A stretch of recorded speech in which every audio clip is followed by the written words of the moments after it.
Lily never imagined she'd be sitting in a hospital chapel wearing a borrowed white dress about to marry her sister's fiancé. But life has a strange way of turning everything upside down in a single moment. It all started 3 weeks ago. Her older sister Sophie was glowing with happiness, planning her dream wedding to Ryan. He owned a small bookstore downtown, the kind with creaky wooden floors and the smell of old paper that made you want to stay forever. Sophie had met him there 2 years ago when she wandered in looking for a cookbook. Instead, she found love between the shelves of mystery novels. Lily had always liked Ryan. He was quiet, thoughtful, the type of person who remembered how you took your coffee and asked about your day like he genuinely cared. He treated Sophie like she was the most precious thing in the world. Their wedding was supposed to be simple but beautiful, just family and close friends at the garden venue Sophie had dreamed about since she was a little girl. Then came that Tuesday evening. Lily was at home folding laundry and half watching a cooking show when her phone rang. It was Sophie, her voice so shrill and panicked that Lily could barely understand her words. "There's been an accident. Ryan's in the hospital." "Oh God, Lily, there's so much blood." Lily's hands went cold. She dropped everything and rushed to County General Hospital, her heart pounding so hard she thought it might burst through her chest. When she found Sophie in the waiting room, her sister looked like a ghost. Mascara streaked down her face and her hands wouldn't stop shaking. The doctors explained that Ryan had been hit by a drunk driver who ran a red light. The impact was severe. Ryan had suffered a traumatic brain injury, broken ribs, and internal bleeding. They'd done emergency surgery, but he'd slipped into a coma. The next 48 hours were critical. For the first 2 days, Lily stayed with Sophie, holding her hand, bringing her coffee, trying to keep her calm. They took turns sitting beside Ryan's bed, talking to him even though he couldn't respond. The doctor said hearing familiar voices might help, that coma patients sometimes could sense the world around them. But on the 3rd day, something in Sophie broke. Lily found her in the bathroom sobbing so hard she was gasping for air. "I can't do this," Sophie kept saying. "I can't watch him die. I can't. Lily tried to comfort her, tried to tell her that Ryan might wake up, that they needed to stay hopeful. But Sophie's fear had consumed her completely. That night, Sophie went home to get some rest, but she never came back. The next morning, Lily found a note on the kitchen counter. "I'm sorry. I love him, but I'm not strong enough for this. I need to get away. Please take care of him. I can't be there to watch him slip away." Lily stared at that note for a long time, anger and disbelief washing over her. How could Sophie just leave? This was the man she was supposed to marry in 4 days. The man she claimed to love more than anything. And she was just running away. But someone had to stay. Someone had to be there for Ryan. So Lily went back to the hospital and became his constant companion. She sat by his bedside every day after her shift at the diner where she worked as a waitress. She read to him from his favorite books, played the jazz music he loved, and told him stories about anything and everything just to fill the silence. Days turned into a week. Ryan's condition stabilized, but he didn't wake up. The doctors said it could take weeks, months, or he might never wake up at all. They couldn't promise anything. Then came the complication. Ryan needed a specialized treatment that required approval from a family member or spouse. His parents had passed away years ago in a house fire, and he was an only child. He had an aunt somewhere in Oregon, but nobody had been able to reach her. Sophie was his emergency contact, his fiancée, but she'd vanished. She'd turned off her phone and left town, staying with a friend in another state. The hospital administrator, a tired-looking woman named Mrs. Chen, pulled Lily aside. "Without a legal guardian or spouse, we're limited in what we can approve. There are some promising treatments we could try, but we need consent. We need someone who has the legal right to make these decisions." Lily felt helpless. What about his fiancée? They were supposed to get married this week. Mrs. Chen shook her head sadly. "She's not here, and legally a fiancé has no rights. Only a spouse or blood relative can authorize treatment." That's when the wild idea first entered Lily's mind. It was crazy, completely insane, but it kept circling back. What if she married Ryan? Not for real, not like a normal marriage. Just legally. Just on paper. Just so she could make sure he got the treatment he needed to survive. She spent 2 sleepless nights wrestling with the decision. It felt wrong in so many ways. This was her sister's fiancé. Her family would never understand. They'd think she was trying to steal him, taking advantage of the situation. But what was the alternative? Let him die because of paperwork? On the 10th day after the accident, Lily made her decision. She spoke with the hospital chaplain, a gentle old man named Father Michael who'd been stopping by to check on Ryan. She explained the situation, her voice shaking as she laid out her desperate plan. Father Michael listened quietly, his weathered hands folded on his lap. When she finished, he was silent for a long moment. Then he nodded slowly. You're doing this to save his life, not for any selfish reason. I believe God understands desperate acts of compassion. If you're certain, I'll perform the ceremony. The hospital chapel was tiny and empty except for 2 nurses who agreed to be witnesses.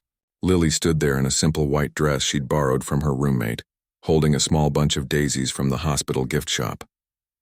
Ryan was wheeled in on his hospital bed, unconscious, machine still beeping softly beside him. It was the strangest, saddest wedding ceremony imaginable. Father Michael kept it brief and simple. When it came time for the vows, Lily's voice cracked. I promise to take care of you. I promise to make sure you get better. I promise I'm doing this for the right reasons. She slipped a plain silver band onto Ryan's finger. A nurse had helped her measure his ring size. Then Father Michael pronounced them husband and wife. There was no kiss, no celebration, no joy. Just Lily signing papers with trembling hands while tears rolled down her cheeks. That night, when she finally told her mother what she'd done, the phone call turned into a screaming match. Her mother called her selfish, cruel, a betrayal of her own sister. Her father refused to speak to her at all. Even her younger brother sent a text saying he was disappointed in her. But Lily didn't care what they thought. She'd done what she had to do. Now Ryan could get the treatment he needed. Now she could fight for his life the way Sophie should have. She just hoped that if he ever woke up, he'd understand why she'd made such an impossible choice. She hoped he wouldn't hate her for it. Because loving someone sometimes meant making decisions that the whole world would judge you for, even when you knew in your heart you were doing the right thing. 3 months. That's how long it took for Ryan to open his eyes again. 3 months of Lily sitting beside his hospital bed, reading mystery novels aloud, playing his favorite Miles Davis albums, and talking to him about everything and nothing.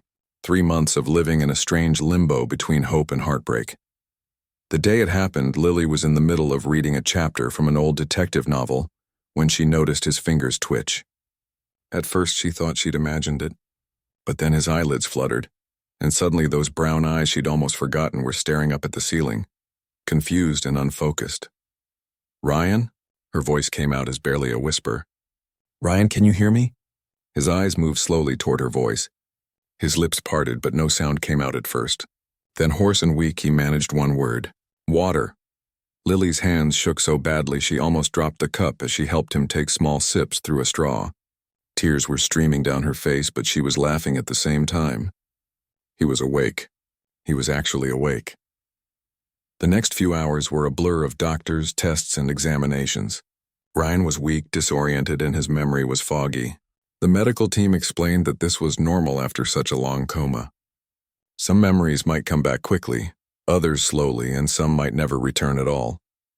It took 2 days before Ryan was alert enough to really talk. Lily was there, like always, when he finally asked the question she'd been dreading. Where's Sophie? Lily's heart sank. She'd practiced this conversation in her head 100 times, but now that the moment was here, all her prepared words disappeared. She took a deep breath and pulled her chair closer to his bed. Ryan, there's a lot you need to know. A lot has happened while you were asleep.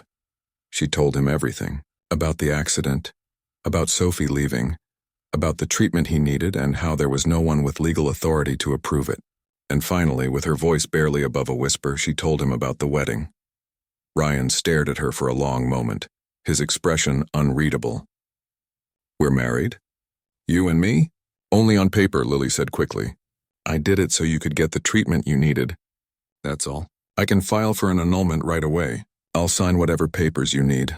I couldn't let you die because of some stupid legal technicality.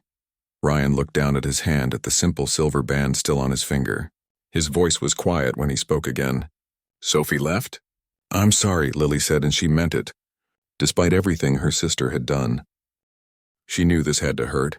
She was scared. She couldn't handle seeing you like that. Ryan closed his eyes, and Lily saw his jaw tighten.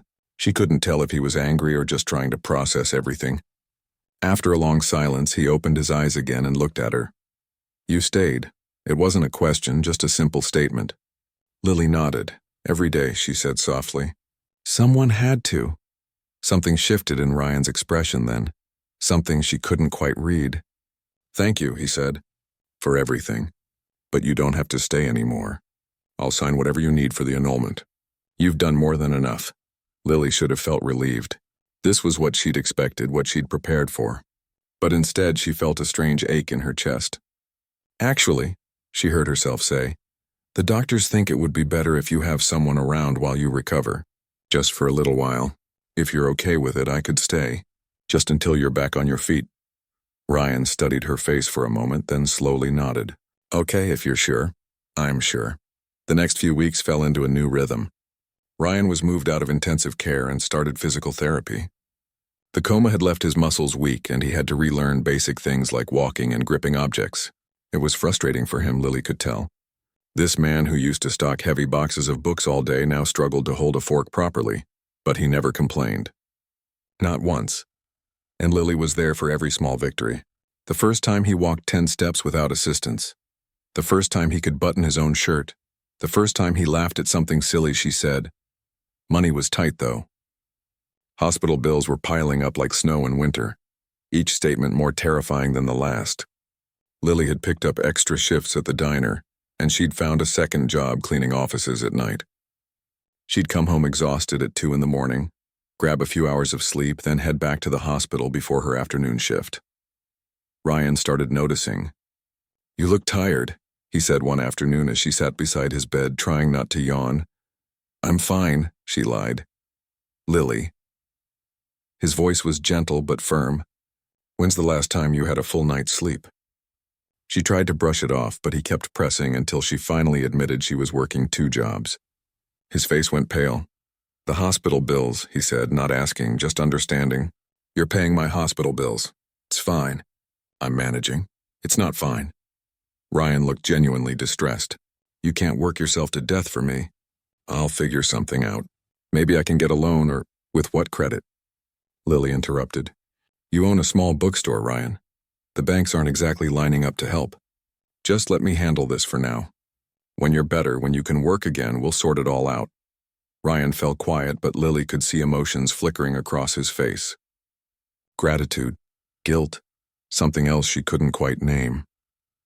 As more weeks passed, something unexpected started happening. They began really talking, not just about medical updates or practical matters, but about real things. Ryan told her about growing up as an only child, about losing his parents in the fire when he was 19, about why he'd opened the bookstore. Books had saved him during his darkest times, he said, and he wanted to create a space where they could save other people too. Lily told him things she'd never told anyone. About always being in Sophie's shadow, the pretty sister, the successful sister, about dropping out of college when their dad got sick and someone needed to help with bills, about her dream of maybe someday opening a small cafe, the kind where people could sit and read and feel at home. "That sounds perfect," Ryan said, and the way he looked at her made Lily's heart skip. "You'd be amazing at that." One night, Lily came back from her cleaning job to find Ryan still awake, sitting up in his hospital bed with a notepad. He'd been moved to a regular room by then, one with a window that looked out over the parking lot. "Can't sleep?" she asked, dropping into the chair beside his bed. "I was thinking," he said slowly, "about everything you've done for me. You married a stranger, basically. You've worked yourself to exhaustion paying my bills. You've been here every single day for almost 4 months now. And I don't even know your favorite color." Lily laughed softly. "Blue, the kind of blue the sky gets right before sunset." "Mine's green," Ryan said. "Like the cover of old books." They smiled at each other, and in that moment something passed between them. Something warm and real and terrifying. "Lily," Ryan said quietly, "I know this whole situation is weird and complicated, and I know you did this to save my life, not because you wanted to be married to me, but I want you to know something. I'm grateful. Not just for what you did, but for who you are. You're one of the most genuinely kind people I've ever met." Lily felt her cheeks flush. "You don't have to say that. I'm not saying it because I have to. I'm saying it because it's true." That night, as Lily finally crawled into the uncomfortable fold-out chair she'd been sleeping in for months, she realized something terrifying. Somewhere between the hospital chapel and now, somewhere between reading mystery novels and celebrating small victories, she'd started falling for her sister's ex-fiancé, her husband who wasn't really her husband, and from the way Ryan had looked at her tonight, she had a feeling she wasn't the only one catching feelings they hadn't planned on. This was supposed to be temporary, a practical arrangement to save a life. But life, as Lily was learning, had a way of turning practical arrangements into something much more complicated, something that felt dangerously close to real. Ryan had been out of the hospital for 2 weeks when the lawyer showed up. Lily was in the kitchen of Ryan's small apartment above the bookstore, making scrambled eggs for breakfast.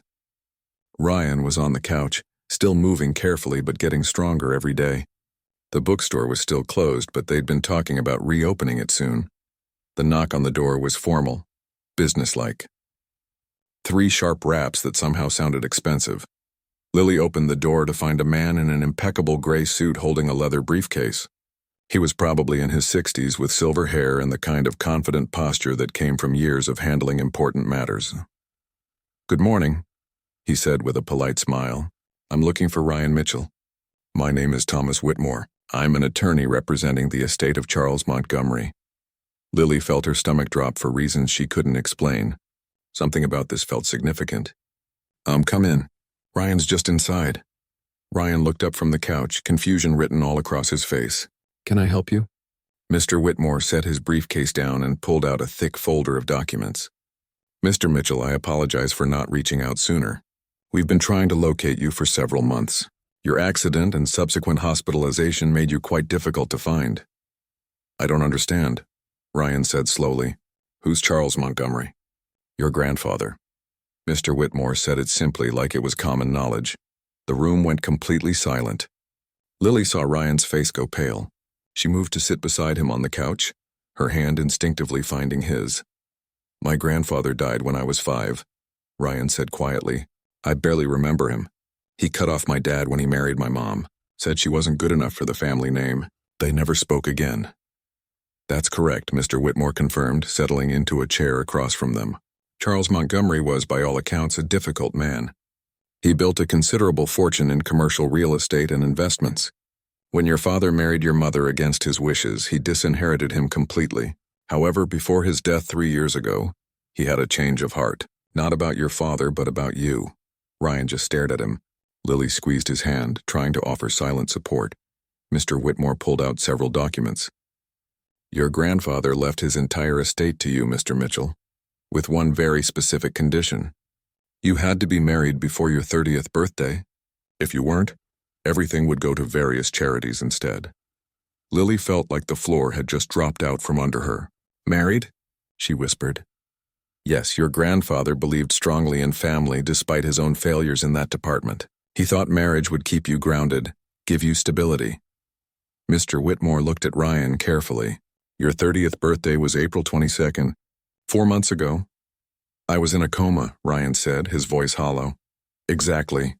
We assumed the condition couldn't be met.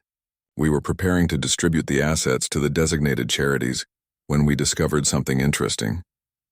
Mr. Whitmore pulled out another document, a marriage certificate, dated April 18th, 4 days before your birthday, between you and Lily Chen. The lawyer looked at Lily now and she felt her face burning. "That marriage, Ms. Chen, satisfied the terms of your grandfather's will. Which means, Mr. Mitchell, you are now the legal heir to the Montgomery estate." "How much?" Ryan's voice was barely audible.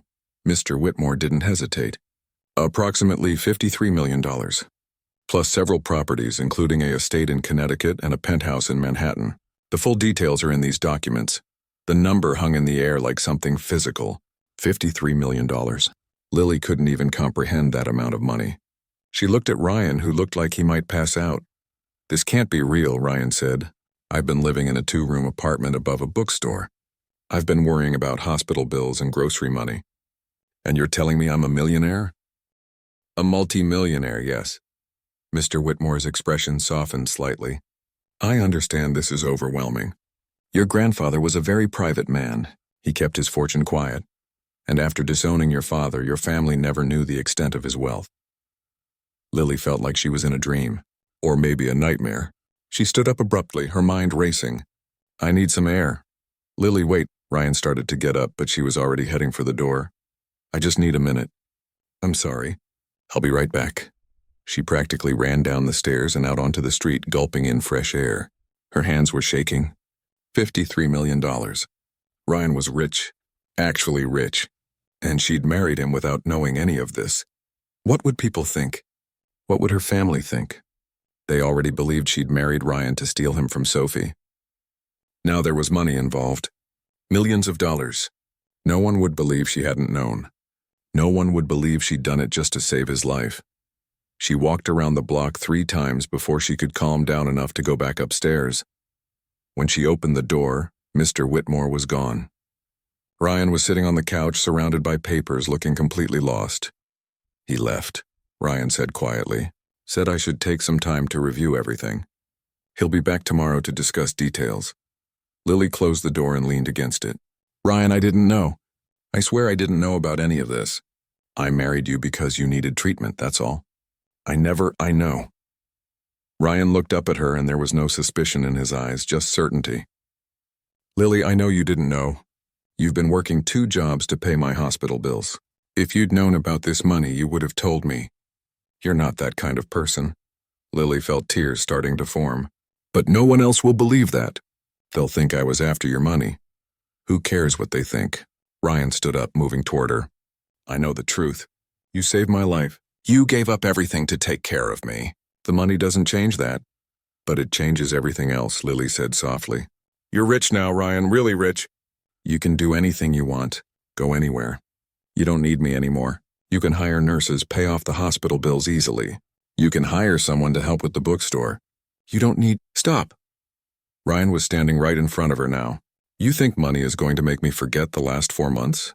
You think I'm going to suddenly not care about the person who sat beside my hospital bed every single day? Who read to me and talked to me and fought for me when my own fiancé ran away? But Sophie knew. Ryan's voice was flat. Lily looked up sharply. What? I've been going through these papers for the last hour. There's a section about attempts to notify me before my birthday. Mr. Whitmore sent letters to my apartment. He tried calling me. And get this. He hired a private investigator to find me and confirm my marital status. Ryan picked up one of the documents. That investigator spoke to several people, including Sophie, 2 months before the accident. Lily felt like she'd been punched. She knew about the inheritance.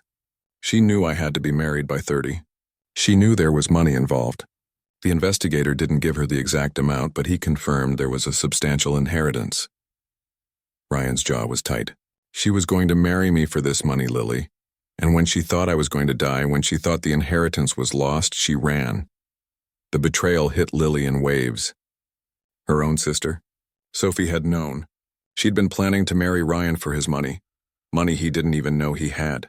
And when the accident happened, when it seemed like the money was gone, Sophie had abandoned him. I'm so sorry, Lily whispered. Don't apologize for her. Ryan's voice was gentle but firm. You're nothing like her. You married me knowing there was nothing.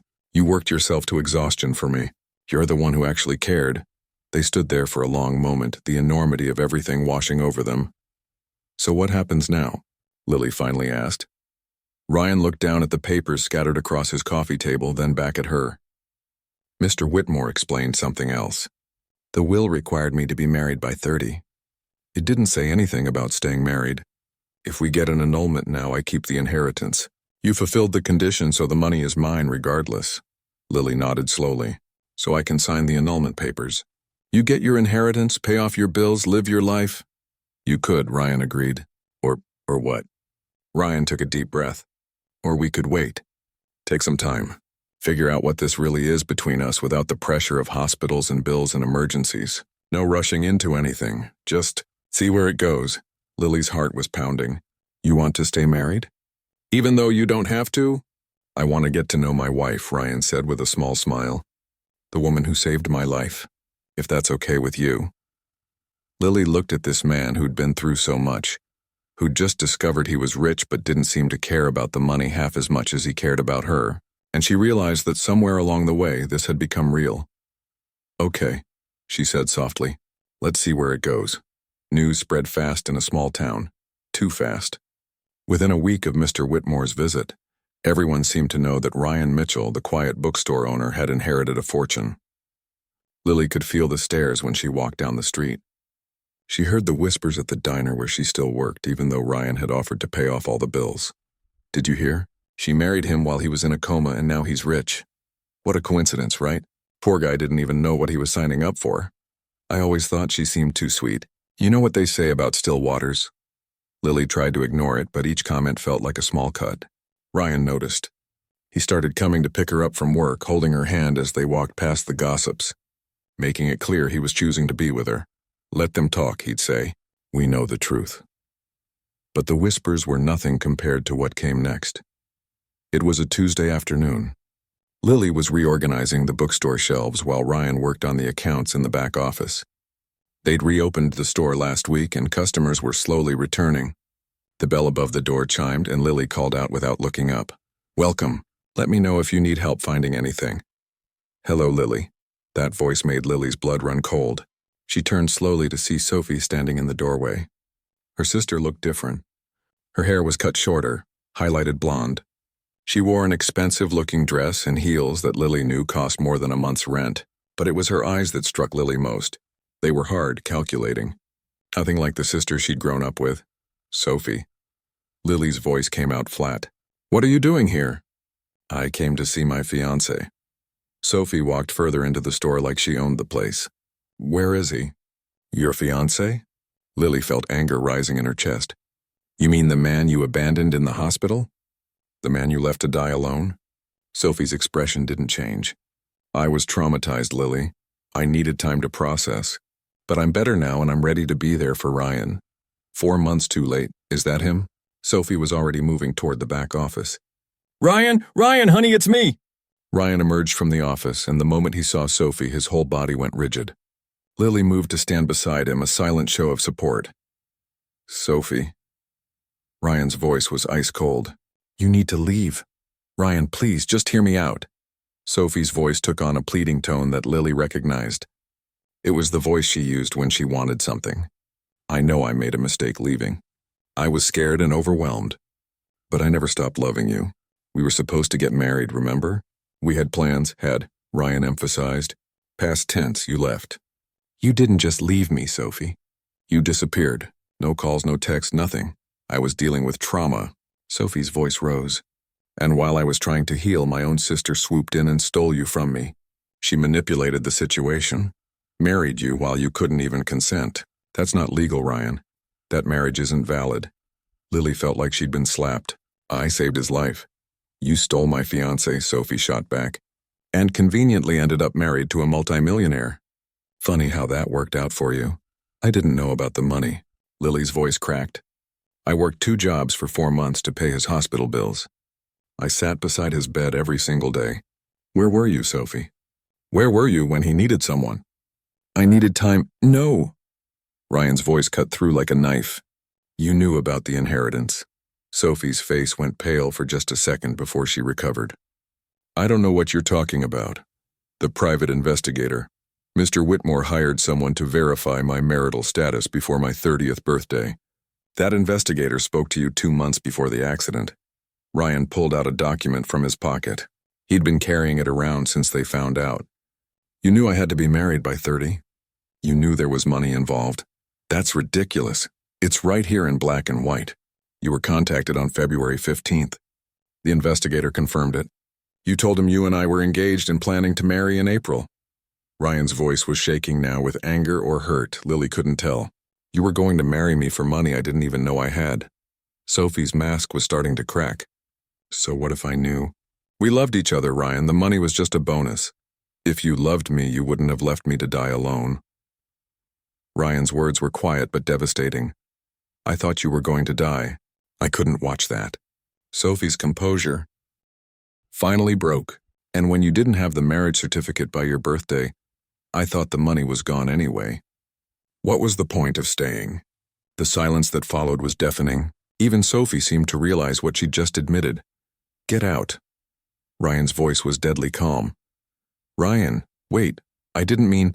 You just admitted you left because you thought the inheritance was lost. You admitted you were with me for money. So get out of my store now. You can't do this. Sophie's voice turned shrill. We were supposed to get married. That should have been my money. My future. Lily stole it from me. Lily saved my life while you were calculating profit and loss.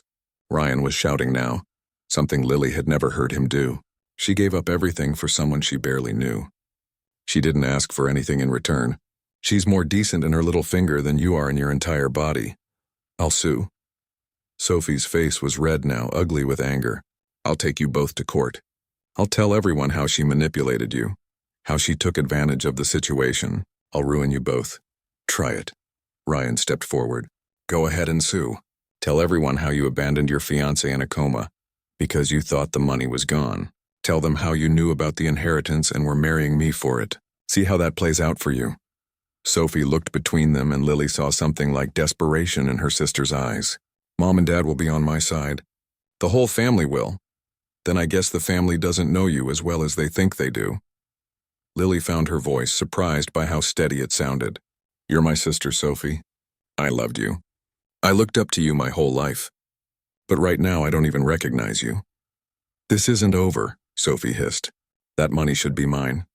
We'll see what a judge says about a marriage that happened when the groom was unconscious.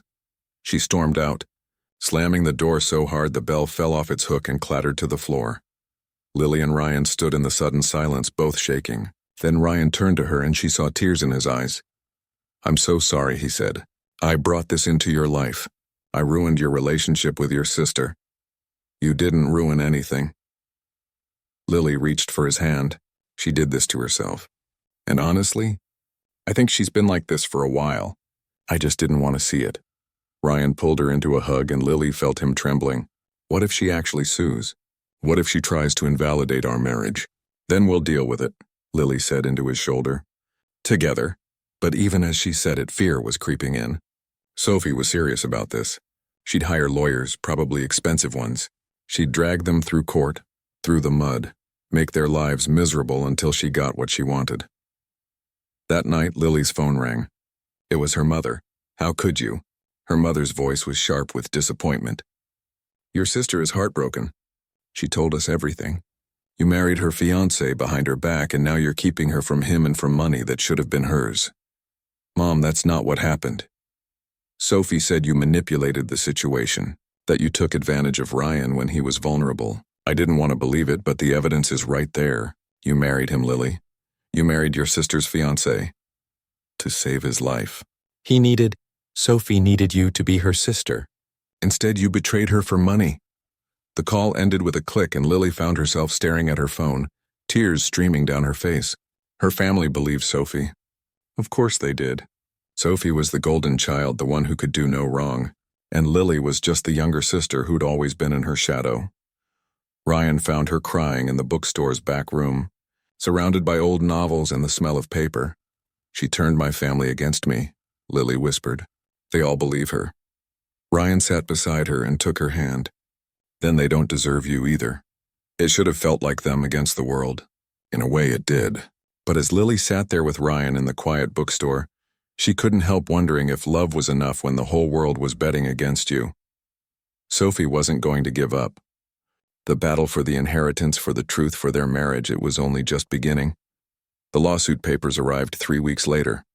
Sophie was actually doing it. She was suing to invalidate the marriage and claim half of Ryan's inheritance as his intended spouse. Her lawyers argued that a marriage performed while someone was unconscious couldn't be legally binding, and that she had been psychologically manipulated into leaving by the trauma of the accident. Lily sat at the kitchen table, reading through the legal documents with shaking hands. Ryan was beside her, his jaw tight with anger. She's claiming emotional distress, Lily said, her voice hollow. She says watching me steal you has caused her severe psychological harm. She's asking for $25 million in damages. This is insane, Ryan muttered. She left me. She admitted she left because she thought the money was gone. We have witnesses. Her lawyers are saying she was in shock, that she didn't mean what she said. Lily put the papers down. Ryan, maybe we should just settle. Give her some money and make this go away. I can't do this.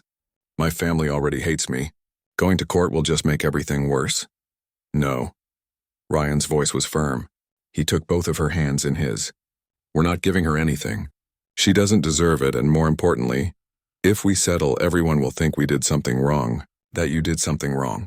I won't let her destroy your reputation like that. She's already destroyed it. Then we'll rebuild it with the truth. Mr. Whitmore, their lawyer, was confident they'd win. The marriage was legal, performed by a licensed chaplain with proper witnesses. Ryan had received the medical treatment he needed because of it. And most importantly, there was documented proof that Sophie had known about the inheritance and had left voluntarily. But confidence didn't make the waiting easier. Court was scheduled for 2 months away, and those 2 months felt like the longest of Lily's life. She stopped going to family dinners because her parents made it clear she wasn't welcome. Her younger brother blocked her number. Even her aunt, who'd always been kind to her, sent a cold text saying she was disappointed. The only bright spot was Ryan. He never wavered, never doubted her. They'd started really living as a married couple now, not just two people sharing space. Some nights they'd cook dinner together, laughing when Ryan inevitably burned something. They'd watch old movies on the couch, and Ryan would fall asleep with his head on her shoulder. They'd talk for hours about everything and nothing. One evening, about a week before the trial, they were closing up the bookstore when Ryan suddenly stopped what he was doing. "Lily, I need to tell you something." She looked up from the register. "What's wrong?" "Nothing's wrong. I need you to know that whatever happens with this lawsuit, whatever the judge decides, I don't regret any of this. I don't regret you." Lily felt her heart skip. "Ryan, I know we got married for the wrong reasons. Or maybe they were the right reasons, just not the usual ones. But somewhere along the way, this became real for me." He walked over to her, his eyes intense. "You became real for me. I'm not staying in this marriage because of the inheritance or because it's convenient. I'm staying because I don't want to imagine my life without you in it." Tears were building behind Lily's eyes. "I feel the same way. I tried not to. I kept telling myself this was temporary, that we were just helping each other. But Ryan, I love you. I actually love you. Not the situation, not the security. You." Ryan smiled. Really smiled for the first time in weeks. He pulled her close and kissed her, and it felt like everything clicked into place. This was what marriage was supposed to feel like. Not papers and legal obligations, but this warmth, this certainty, this feeling of coming home. "If we win this lawsuit," Ryan said softly, "if we get to keep our marriage and the inheritance, I want to do something meaningful with it. I don't want to just sit on millions of dollars. What did you have to mind? Help people. Like how you helped me. There are families drowning in medical debt. People who can't afford the treatment their loved ones need. We could start a foundation, pay off hospital bills for families in crisis. Make sure no one else has to work 3 jobs just to keep someone alive." Lily looked at this man who had every reason to be bitter, who'd been betrayed and lied to. And instead of thinking about revenge or luxury, he was thinking about helping others. "That's perfect," she whispered. "That's absolutely perfect." The day of the trial came with gray skies and cold rain. Lily wore a simple blue dress, nothing fancy. Sophie showed up in designer everything, playing the role of the wounded ex-fiancé perfectly. The courtroom was packed. Lily's family was there, all sitting on Sophie's side. It hurt to see them there, to see her mother's disapproving face and her father refusing to look at her. But Ryan sat beside her, holding her hand, and Mr. Whitmore looked calm and prepared. Sophie's lawyers went first. They painted Lily as an opportunistic manipulator who'd taken advantage of a tragedy.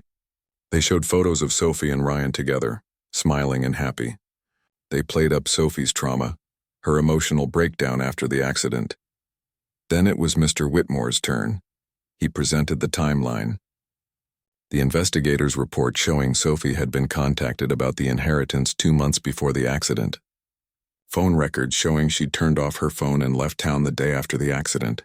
Hospital visitor logs showing Lily had been there every single day for 4 months while Sophie never came once. Then came the witnesses, the nurses who'd seen Lily sleeping in a chair, working herself to exhaustion.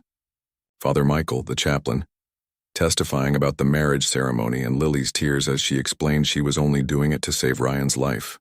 The hospital administrator who confirmed that without a legal spouse, Ryan wouldn't have received the treatment he needed. And finally, the recording. Sophie's lawyers tried to block it, but the judge allowed it. Security footage from the bookstore with audio of Sophie's visit. Her own words condemning her. "I thought you were going to die. When you didn't have the marriage certificate by your birthday, I thought the money was gone anyway. What was the point of staying? The courtroom went silent. Lily watched her mother's face change, confusion and then horror dawning as she realized what Sophie had actually said. Her father's expression crumbled. The judge didn't take long to deliberate. He returned after just 30 minutes. I find no grounds to invalidate this marriage. It was performed legally, with proper authority and witnesses, and for legitimate medical reasons. Ms. Sophie Chen's claim that she was the intended spouse holds no legal weight, particularly given the evidence that she abandoned Mr. Mitchell and was aware of the inheritance conditions.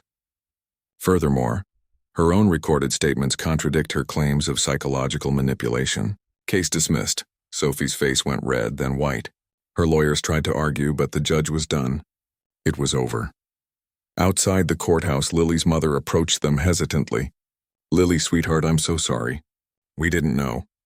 Sophie told us." "She lied," Lily said simply. "About everything." "I know that now." Her mother's eyes were filled with tears. "Can you forgive us?" Lily wanted to say yes immediately, but Ryan squeezed her hand, reminding her to take her time. "Maybe," she said honestly, "but not today. Today I need some distance." Her mother nodded, crying openly now. "I understand. We'll be here when you're ready." 6 months later, the Mitchell Foundation opened its doors. Lily and Ryan had spent those months healing, rebuilding, and planning. They paid off medical debt for 50 families in the first month alone. They hired staff, created programs, and watched as they made real differences in real lives. Lily's family reached out slowly, carefully. Her brother apologized first, then her father. Her mother sent flowers every week with handwritten notes asking for forgiveness. Lily let them back in gradually on her terms. Sophie, on the other hand, had disappeared from their lives completely. Last they heard, she'd moved to California. One evening, Lily and Ryan stood in the bookstore, now renovated and expanded. There was a new section devoted to medical advocacy resources, free for anyone who needed them. "You know what's funny?" Lily said, leaning against Ryan's shoulder. "If you'd never had that accident, if Sophie hadn't left, if I hadn't made that crazy decision to marry you, none of this would have happened."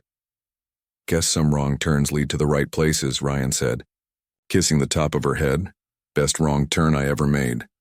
Ryan pulled out a small box from his pocket. Inside was a new ring, simple and beautiful.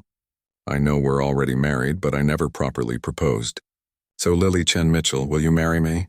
For real this time, not for medical reasons or legal documents. Just because I love you and want to spend the rest of my life with you." Lily laughed through her tears.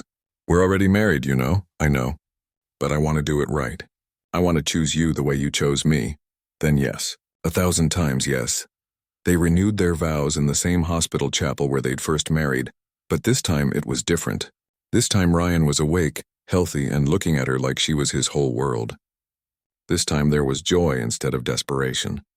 This time, when Father Michael pronounced them husband and wife, they kissed like they meant it. Because they did.